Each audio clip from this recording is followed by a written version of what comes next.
Hello friends, नमस्ते। आप लोग कैसे हो? आशा करती हूँ आप लोग अच्छे होंगे। एक और नए वीडियो में आप सभी का स्वागत है। तो मैं आज जा रही हूँ ब्लाउज़ की कटिंग करने। ये सूती ब्लाउज है। ये मेरी बुआ का ब्लाउज है। बुआ मोटी है मेरी, तो काफ़ी हैवी ब्लाउज है।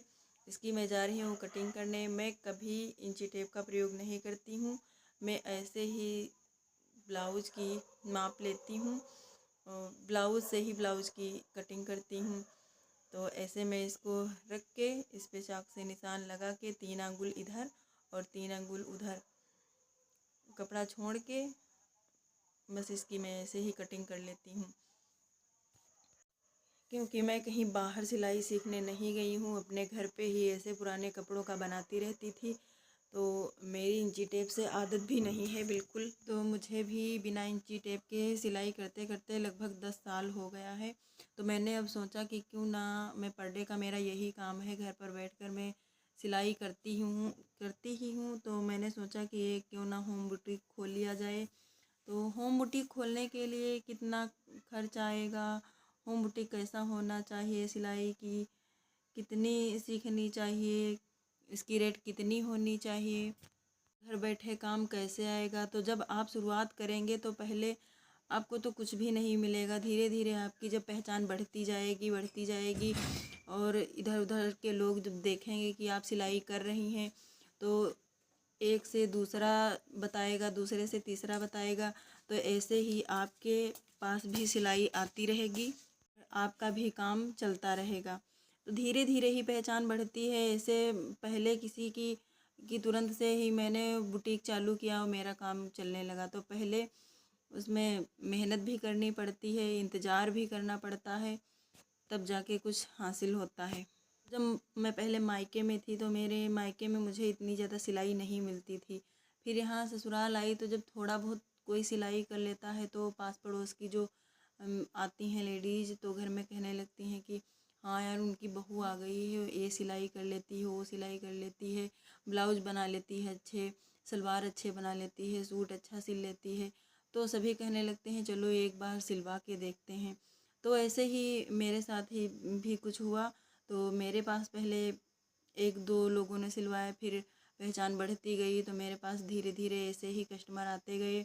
और अब तो मतलब बाहर से भी सिलाई आ जाती है। तो मेरा मतलब पर डे मैं एक ब्लाउज घर में, क्योंकि 2 बच्चे भी हैं, घर का सारा काम करना और बच्चों के साथ साथ मैं थोड़ी बहुत सिलाई भी करती हूँ। कभी कभी मैं 2 ब्लाउज बना लेती हूँ। वो तो काम के हिसाब से है कि आपको घर के सारे काम निपटा के आपको कितना टाइम मिला है, उस टाइम में आप कितना ब्लाउज बना लोगी। मैं ये तो नहीं कहती हूँ कि हाँ मैं एक दिन में मैं 10 ब्लाउज बना लूँगी, एक दिन में मैं 20 ब्लाउज बना लूँगी। मैं ऐसी बड़ी बड़ी बातें नहीं करती हूँ, क्योंकि मेरे पास जितना टाइम मिलता है, कहीं एक बना लेती हूँ, कहीं 2 बना लेती हूँ। जब मेरे बच्चे नहीं थे, 2 मेरी बेटियां हैं, तो जब मेरी बेटियां दोनों नहीं थीं तब मैं डिजाइन वाले ब्लाउज में 4 बना लेती थी एक दिन में। मतलब सुबह से बैठ जाती थी घर के काम करके 10 बजे, और शाम को 6 बजे तक मैं 4 ब्लाउज डिजाइन वाले बना लेती थी। लेकिन अब मैं नहीं बना पाती हूँ। सूती ब्लाउज 2 ही बना पाती हूँ और डिजाइन वाला मैं 1 ही बना पाती हूँ। जब एक दिन पहले मतलब रात में कटिंग करके रख लेती हूँ, सुबह बनाती हूँ।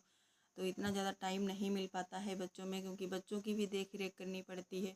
तो जो भी लेडीज हैं सोचती हैं कि मैं कुछ नहीं कर पाऊँगी, मेरे घर में भी इतना ज़्यादा काम है, बच्चे भी हैं, कैसे मैं क्या करूँगी। तो थोड़ा टाइम निकाल के आप सिलाई भी कर सकती हैं। जैसे आधा घंटा का आपको टाइम मिला, तो आपको बिल्कुल नहीं आती है सिलाई, तो आप पेपर पे कटिंग करके देखें मुझे आ रही है सिलाई कि नहीं।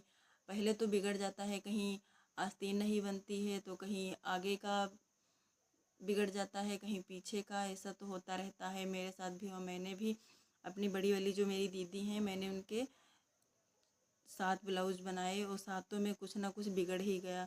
तो उन्होंने भी हौसला दिया कि चलो कोई बात नहीं है, 7 ब्लाउज मेरे बिगड़ गए हैं, कुछ मैं भी कुछ नहीं कहूँगी, बस आप सीख जाओ। जब सीख जाओगी तब तो आप मेरे सब दिन ज़िंदगी भर आप ही मेरे ब्लाउज बनाओगी। तो मैंने भी कहा हाँ चलो ठीक है, मैं भी प्रयास करती हूँ, पर अब ना बिगड़े 7 ब्लाउज के बाद। तो मैं सोचा कि अब मुझसे गलती अब ना हो। मैं जब 8वां ब्लाउज बनाया तो मेरा बहुत अच्छा ब्लाउज बन गया।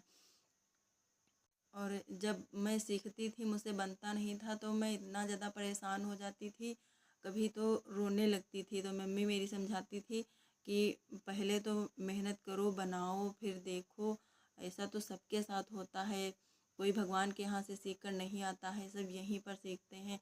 मेहनत करोगे तब ही बना लोगे।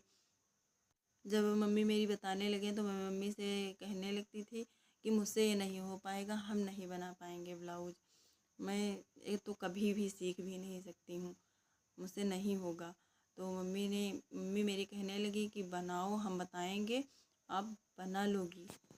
और मेरी मम्मी को सूती ब्लाउज तो सिलना आता था, तो थोड़ा बहुत वो बताती थी।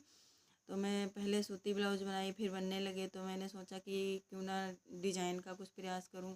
तो अपने आप से ही डिजाइन किसी को पहने देखती थी तो बनाती थी, तो बनता नहीं था, क्या करूं, कैसे क्या करूं। फिर हमारे घर में एक लड़की आई, तो जो मुस्लिम के यहाँ शादी होती है तो वो आई वहाँ यहाँ मेरे यहाँ। तो उनके यहाँ मशीन नहीं थी, हमारे यहाँ सिलाई मशीन थी। मेरी मम्मी के पास पहले मशीन थी, पुरानी मशीन। तो वो सिलने लगी तो मैंने उसको देखा कि कटिंग करके डिजाइन वाला गला फिर पलटती है, तो मैं वैसे ही बना लगी। उससे मैंने गले सीख लिए डिजाइन वाले बनाने। तो आप भी मेरी तरह प्रयास करें, बनाने की कोशिश करें, कुछ भी कठिन नहीं है, हर चीज़ बना लेंगे। तो बाय बाय फ्रेंड्स, अगले वीडियो में आपको फिर मिलते हैं।